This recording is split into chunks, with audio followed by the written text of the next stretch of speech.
It's called Extra Connections. And why I love doing the show is because I can find people who fit the meaning and match what I'm talking about.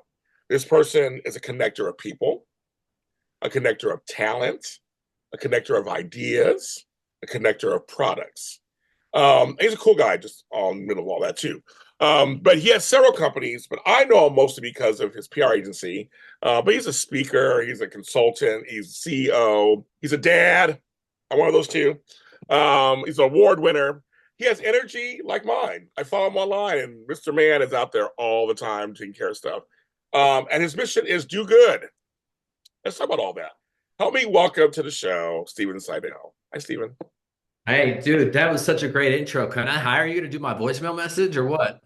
Like, I'm gonna pull that soundbite and put it on my voicemail message. I'm That's like, fantastic. yes, do that. You can. Please I do. love it. And then I'll have AI be like, you can answer my calls too. It's an honor to be here because when you talk about connection, we were connected through a mutual friend of ours, Tony. And Yes. so I think at the end of the day, what I usually say is together we achieve more. And I love that you are, such a special gentleman that you lead with your heart as opposed to your head. Too often people are like, well, what's the right thing to do? But if you lead with your heart, that's all that matters. That's very sweet of you. And that's my opening thing I want to talk to you about. But I want to give a shout out to Tony Moore, my chocolate twin. We love Tony is I wouldn't mean his business part of the business wasn't for Tony Moore 10 years ago, as I'm celebrating Oh, 10 years. hey. Tony Moore. He's great. He's another person who has a heart too. He has a big heart also. And he's very Yeah. talented. I just want to make sure I say that out loud. He's very talented, and Yes. you know that Extremely. also. And he said, Steven's great. My friend Steven, he has people. You have all these shows, and he's great. Your energy will match. I said, okay, I'll tell you. I said, sure. And he's right.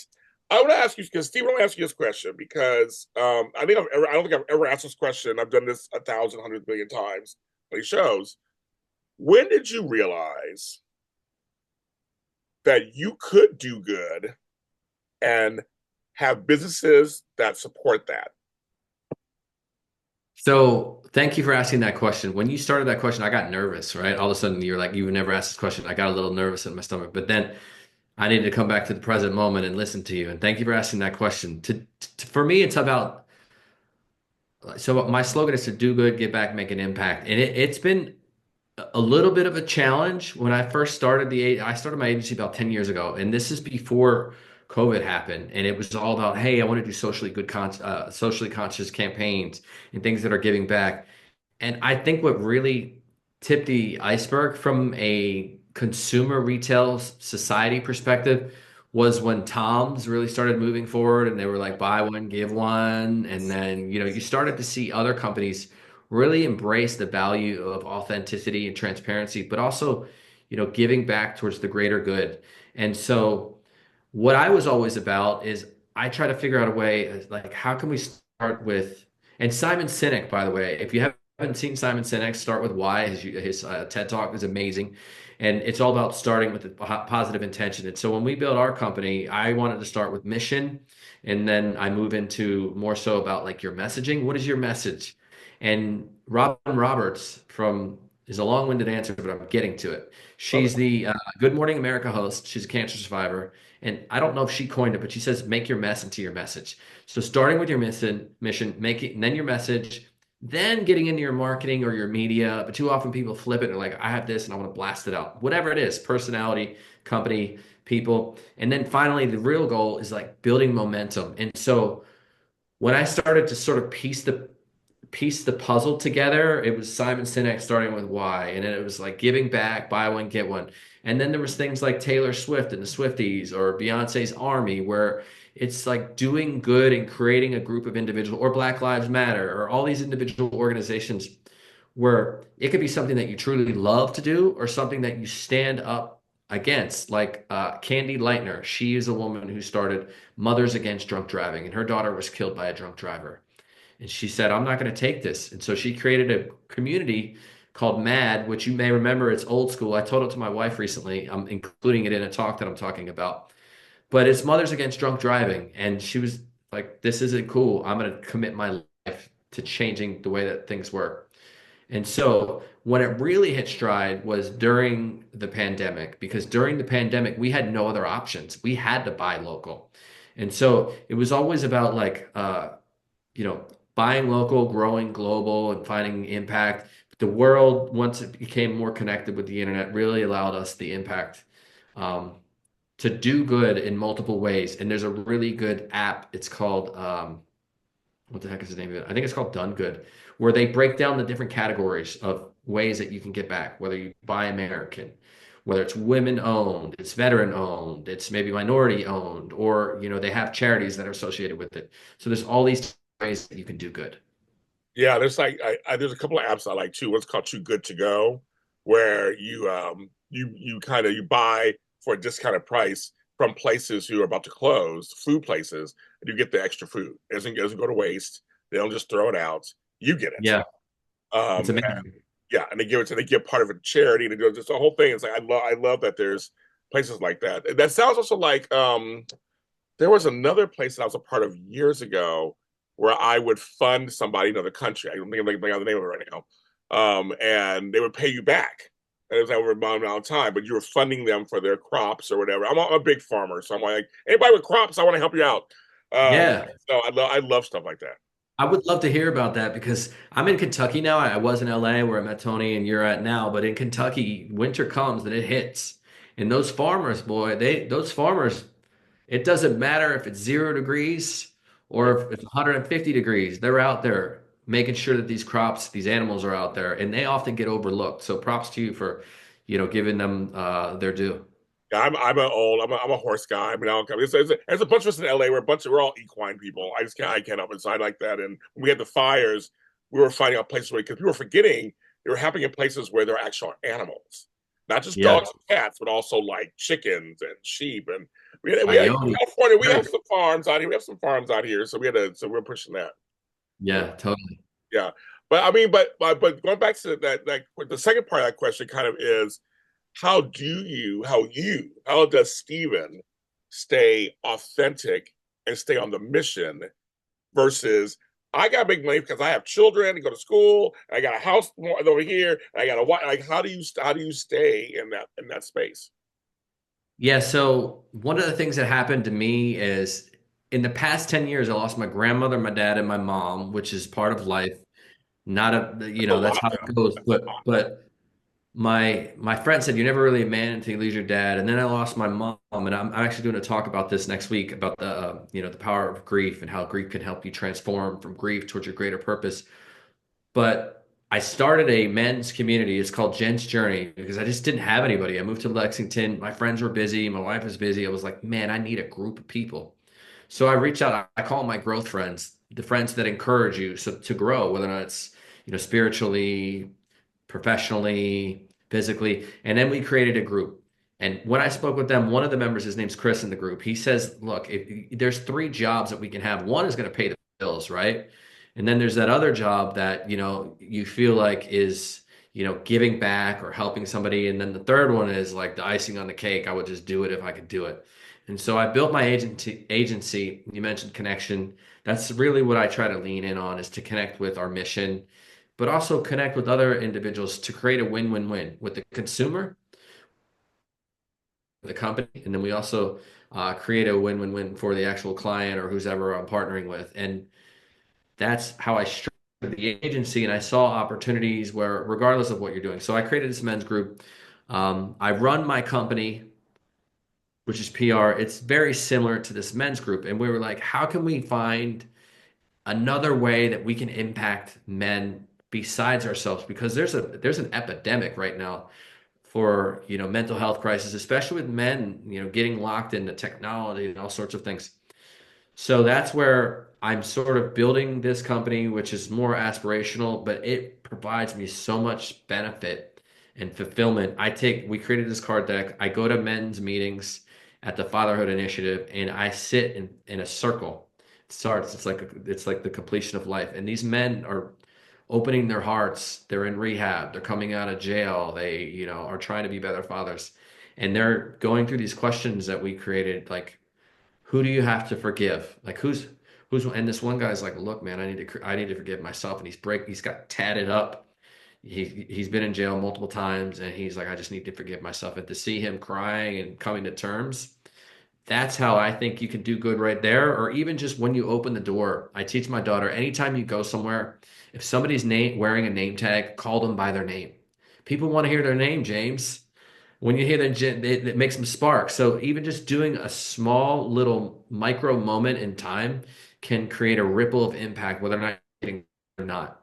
So with your company, obviously you need to do things to pay the bills. I have a little Venn diagram that I've created when I work with clients.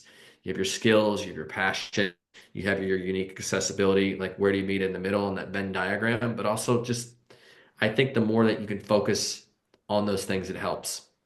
I'm answering these questions really long. One other video I just watched was Tony Robbins, who I'm a fan of, but it's called, there's also a book called The Art of Possibility. But if you look around your room right, if you're listening to this or watching this, like look around your room right now and look for the color blue.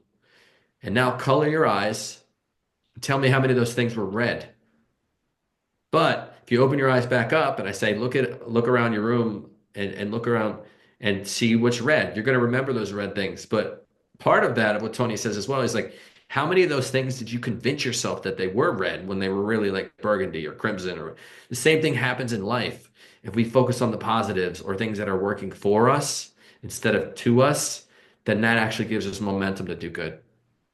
I think it's interesting for folks our age group, the Gen Xers. I'll just say the Gen Xers for Yeah. sure, and some young baby boomers at this age. We are, and even some elder millennials. Depends on them too. We are at that age where we're losing people. I was the young ingenue, and now I'm like the old crab. I don't know how that happened. Somehow, Yeah, I'm the dude, oldest it's one in the crazy. I just family. had knee surgery. I'm like, dude, I'm getting knee surgery. Dang. It's crazy. It's like how am I old gramps all of a sudden in the family? Like how that happen? But it does. But no, we are losing our parents, and for some of us, we have our grandparents. Thank God, we lose them too, or uncles or aunts. But we're that generation. Um, what is one thing that you've learned? Well, I'm sure there's been many things, but just for sake of this, just what are one of the things you've learned from all that loss?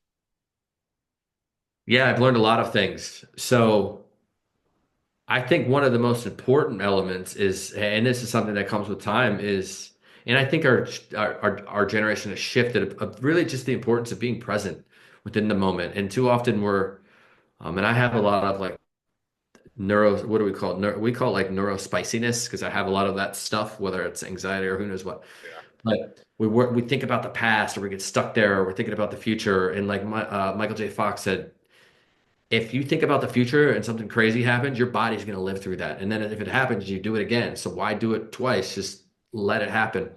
But my mom used to say, I had the t-shirt around here somewhere. She used to say, just zen it. And she was all about like living in the present moment and really just realizing that. And it's so cliche, but as well as the men's group, we tell ourselves when we're with our family and there's something that's enjoyable, say it so that everybody can experience it and they know, like, this is nice. I really appreciate this moment. I love you. Pick up the phone, call these people. I don't have that opportunity anymore, especially with my dad. I don't have any grandparents or my mom. And so, like, tell them how much they mean to you. And then there was another side thing that a friend of mine told me about. He said that his grandfather, and this is like a fun little grandfather was, spend money on things that separate you from the ground. And I was like, oh, and then as I thought about that, it was more about just elevating you and your positioning, your mindset or however you are. The tires that you're driving on, right? They're going to have to stop right before that car that's pushing its brakes. The bed that you're sleeping on, how important is sleep? Make sure that you're spending money so that you get that rest. The sneakers that you walk on every single day that you want to look cool in your Jordans, but are awful for your feet. And like 5 years later, you have bunions and like you're like, man, I wish I had Hoka's or New Balance, which I wear now. But yeah, those types of things I think are very important.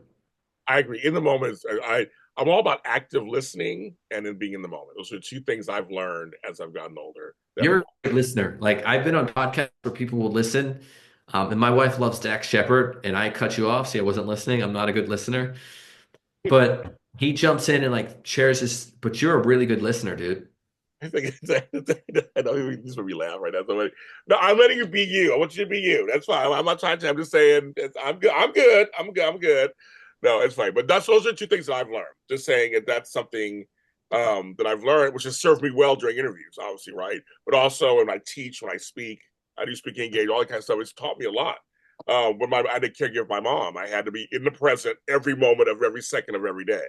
I couldn't think about the future. I couldn't think about the past. I had to tend to her every minute of what that was. And that taught me a lot. That taught me a lot. So just going back and forth on this on that, I just love that.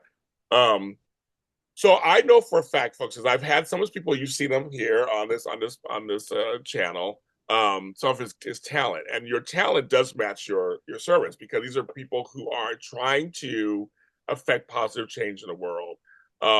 When you look to represent talent or PR talent or whatever, is there a process you go through? Is there some kind of are you looking for certain things out of people to work with them? So when working with anybody, I think there needs to just be that I start from a place of connection, and so I want to know, are we connected? Do we share similar value system? What is our outlook on life? Is this, I think at the end of the day, when we work with anybody, is this somebody you can have a beer with? Like, I don't drink beer anymore, but I drink non-alcoholic beer. It tastes just as good. But like, can you hang out? Like you and I are doing right now and just shoot the breeze. So that's kind of the first thing. That's more of like the gut check and really and trusting your intuition. And then secondly, what are the dreams? What are the aspirations? I'd like to think that I want to be a visionary. I want to be an innovator. I want to leave this world a better place. And so there needs to be that collective consciousness where we envision that we can actually do something positive. And I think at the end of the day, they're with talent, or if they're working with me from a partnership perspective, I want to have more of a yin versus yang. When it gets into like the nuts and bolts and management and operations and all of that, sometimes I get a little overwhelmed, and that's where somebody who's more financially sound. Like my wife's great at finances, so she's great at all of that, but I'm more of like just running businesses and things. But when I'm working with talent or a company or an organization, I really just want to know, what is your goal? Where do you see the world in the next 5 years? But also understanding that you have a plan and you're committed to doing the work. A lot of people say, yeah, like there was Timothy who we talked about. I mean, I believe it's like I've met with so many people and I'll give them a couple of tools and steps to deliver it. And he'll come back the next day with 15 different things, branding, marketplace, ideas, this is what I want to deliver and show that initiative. And I have an analogy. We talked about being good, but actually, I like to sometimes go from good to great. And the five things that I think are the most important part about being great are being grateful, being reflective, being able to understand, where things land, being ethical, so that what you're doing is of right, sound in mind, that you're delivering good karma, being accountable, so that you say what you do what you say. And then last thing is being transformational. And that's essentially like you don't have to go to work. You don't have to work with me. You get to work with me. We're born in the United States, so we're blessed in that own right. Um, and something doesn't happen to you, it happens for you. These are all opportunities that open the door for us. Well, I also believe, kind of piggybacking off of that, surrounding yourself with people who are good at what they do, it helps you also. It's one of those things where my friend always says, "We all win, we all win." Yeah. That completely. And like that talent piece is so vital. It's like they may think that they need me, but I need them just as they Right. need me. It's a yeah, symbiotic relationship. And the delegation of that is crucial. Like when working with clients, there's three things. We're either going to do it, and like I'm a hustler, you're a hustler. We're going to get out there, we're going to do it. We're going to delegate it. I need to be better at that, and that's what I'm working on. Or we need to delete it. I also need to be better at that as well. I'm a recovering people pleaser. Oh, me So there too. are I understand. Yes.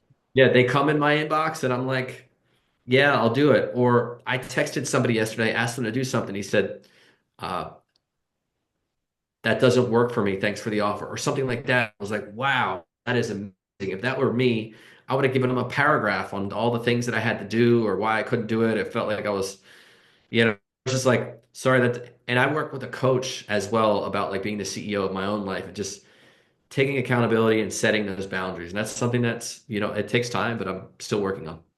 I'm learning, I've learned that no is a complete sentence. Yeah. No is a complete sentence. I don't need to give you anything more. I don't want to. Like, that's it. Like, I'm done. Yeah. You And, know, and this one guy that I met recently too, we were talking about you're a self-made man, I'm a self-made man. We started like I came from nothing, but he's like, I'd like to challenge that point. I don't think there is such thing as a self-made man. It's like there were so many people along the way that helped you in that process. And I was like, dude, you're right. yeah. Like 100%. And there's this thing that I use. I was like trying to write a book about it for years and years. I was calling it the anonymous gatekeeper. But there are so many anonymous gatekeepers that are vital. And so to say, oh, I'm going to get you into XYZ room, no, it doesn't work like that. That's why connection and that collective whole is what really rises the tide. Yeah, it's just it's we're all swimming upstream. We're all swimming upstream, and so some people swim a little faster. Some people can push you forward up the stream. Sometimes you Yeah. flop around for a while. It's one spot. That's kind of, and I think as I've gotten older, I have a birthday in a couple of months, and it's not a milestone birthday by any means, but I'm reaching close to 60. And for me, Good, man. I know. Jeez. Well, you know why, Steven. I don't have to Oh, say. yeah, you don't got to say it. We all know it. Audience, and fill that phrase in that you've heard so many times. I mean, no, seriously, I do drink lots of water too, folks. I got the water. No, Yeah, one. but in all seriousness, as I know, as I'm getting older and the longer I've been in this business, which can be crazy, it's entertainment. It can be crazy. Um, my resolve has gotten stronger into wanting to do what I want to do now because I'm looking at the other side now. I'm looking at the golden years, so to speak. Not saying it's not to look morbid, but I'm saying I have, if God willing, I probably have less years than I have behind me coming ahead of me. So now I'm purposely staying in my purpose. And Yeah. it sounds like you're kind of similar, probably. You're like similar. You're trying to stay in your purpose too.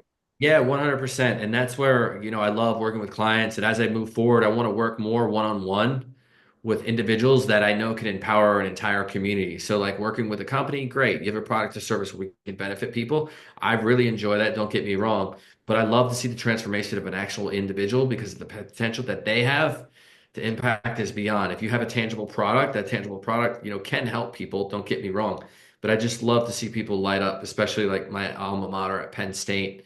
And as I go to the doctor and I get a report or this is out of alignment in your blood, I'm like, man, it's just like all these moments are like, snap into it. Okay, great. What are you going to do right now to leave this world a better place, to leave a lasting legacy for your children, and to inspire future generations? Because time is a ticking. I used to live in Pittsburgh. So I know all about all the Penn State and all that stuff. Okay, so this is 5 years. 5 years is when the pandemic basically for us in LA the lockdown started. For a lot of Yeah. places it started. Um, when you reflect back on it now, we're looking back on the last 5 years, and it was a pandemic. Out of the pandemic, business wise, what is one takeaway that you have that you had to learn during the pandemic that you're using now? Oh man, there were so many. So when I first started my agency, I so they I did not imitate say art is imitation is the highest form of flattery. Is that the phrase? Yes, it is. Yes.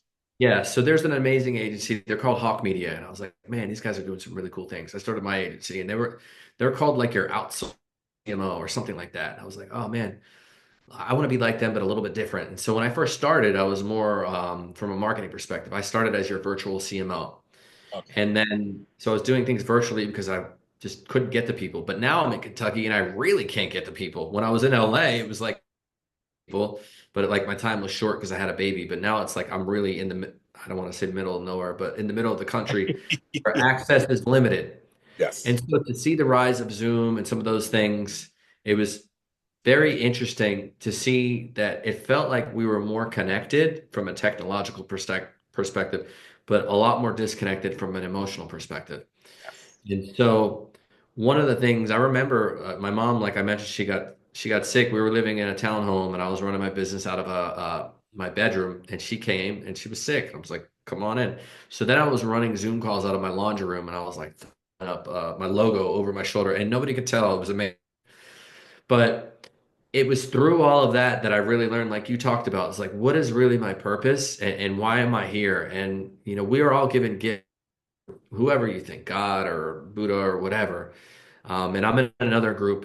It's like a group I meet and say, be the whole in the flute that the Christ breath flows through. Like, how are you going to make your music? And so as I came through the pandemic, it was more about, not trying to be transactional and help people with like Facebook ads, but really how can we elevate your purpose so that we can impact people like to come full circle to do good in this world. And so if I'm going to work with a client because I need the money or whatever, and it's not something that I feel is beneficial, I'm just going to say no. And I'm going to trust that the universe or whatever bring something that's more in alignment with my purpose. And so, fortunately, a lot of that has happened. I'm getting ready to do this TED Talk about grief and going through my mom, and I'm hoping that that'll allow me additional opportunities to work with people that to essentially, and I think this is it for everyone, turn your pain into purpose. And once you find that, there's no holding back. That becomes your compass. So when somebody asks you to do something, is it in alignment with my purpose? Is it in alignment with my mission or my why? If it's not, then you just have to say no. And so for so long, having been an actor and an entertainer, I was saying yes to everything. But now it's just being more clear, having more intention, and having more clarity. That's it. Good. I agree with you completely. Folks, here's your piece of connection today. Me and Steven Seidel. So you have to follow him. Go online. He's everywhere, of course, and follow him. Steven, thanks for being on the show. I can talk to you forever, but I do a 5-hour podcast. Yeah. You have to come. Yeah. You have to come back. Thank you. I would love to come back. And I appreciate the opportunity, the platform, but more so, I just appreciate the humanity that you have. If you've been so kind to me, some of my other friends and colleagues, and I say this a lot is, it's important for us to play the cards that we've been dealt and to lead with love instead of folding with fear. And you've been doing that. So thank you so much. Thank you very much. I appreciate you. What can they find you if they want to find your business or anything, or find you, or find you? What do they want to find you? Yeah, you can find that, eating a slice of pizza at Goodfellas in Lexington, Kentucky. Or if you want to find me online, you can check out the Seidel Agency. My last name is S as in Sam, E as in Edward, I as in Igloo, D as in David, E as in Electric, L as in Lightning Agency. .com. So that's the SeidelAgency.com or Stephen with a PH, STEPHEN, Seidel.com, or same usernames across social. I'm going to leave you with this. Uh, can I ask you one of my questions from my card deck? I love it. Yes, please do. I love this. Sure. Yes. Okay. Tell me when to stop. Stop. Oh, this one. Good. So what's one question or piece of What? advice you would give to your younger self and why? Oh, it's a good one because I've been thinking about this recently. Because again, my birthday is coming up. It's like it's coming through. I always get introspective. Yeah, Uh, your 13-year-old self before with all of his big sisters and brothers. oh yeah, Thursday. Oh yeah, I was a middle child too. Who I was always like me. Okay, here we go. I would tell. This is a great question. I would tell my younger self. I was Jamie then, little Jamie. You will survive, and you will find a way to thrive, which is even more important than just surviving. Because I went through a lot after age 13. And just through life, you go through a lot of stuff, and to age now, my late 50s. When I was a kid, I didn't think I was going to survive anything. I didn't think I was going to make it. I was like, I just not going to make it. Plus society for blackness. I mean, there's a whole thing in there.